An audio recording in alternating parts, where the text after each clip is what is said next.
Let's get more reaction to what's going on. Joining us is Andrew Leung, formerly Hong Kong's official chief representative to the United Kingdom and now an international consultant. Hello there. Thank you very much indeed for your time today. Let's start with that point that Tom Cheshire made. October the 1st.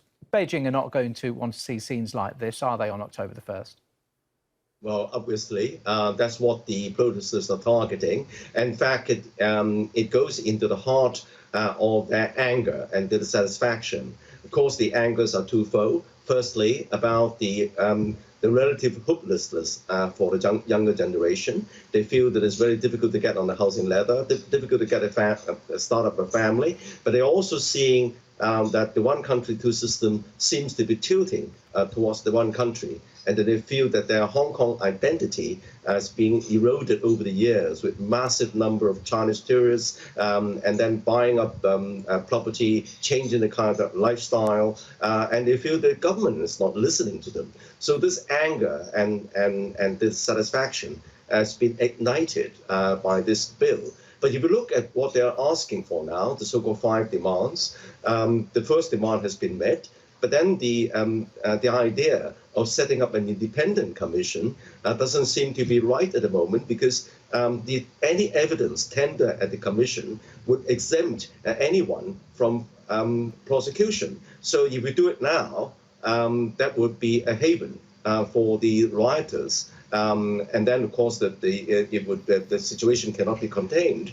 And then also there are other demands are not very realistic. For example, the amnesty for all those arrested, and then dropping the charge of riots for all kind of crimes or offences committed, simply is not realistic in the light of the escalating kind of violence. Now, the most important demand, though, is universal suffrage. But don't forget, a package for universal suffrage was introduced and rejected at the previous umbrella movement, because what the protesters want now is a free and unfettered universal suffrage to enable them to choose the chief executive. But then that's the basic, under the basic law, there are safeguards for the one country, and ensuring that no chief executive can be elected who can turn out to push Hong Kong towards separatism or self-determination. So there are certain safeguards there. Sorry to interrupt, are the protesters right to believe that nobody's listening? That's one of their key concerns. Yeah, they're absolutely right, and or the government is not listening enough. For example, what started it off with this mass protest is the administration's sort of stone deaf to their demands until over a million people marched to the streets before the government even agreed to suspend the controversial bill, which of course raises the fear of the removal of the firewall between the jurisdiction for these two places, both sides of the border.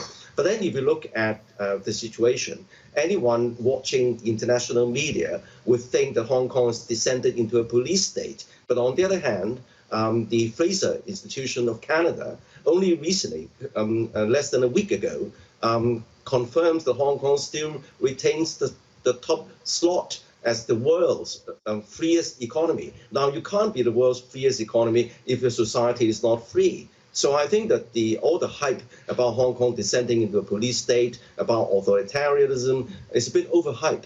But I think that there is a genuine kind of dissatisfaction amongst the young people that they don't see the future as being hopeful, the difficulty of getting the housing ladder, and they feel that somehow the economy or the society is stacked against them. So I think that this translates into kind of dissatisfaction and anger, plus the fact that most of these young people don't identify themselves as Chinese. They regard themselves as Hong Kongers, and they hate the People's Republic of China, hence the stamping on the national flag and so on.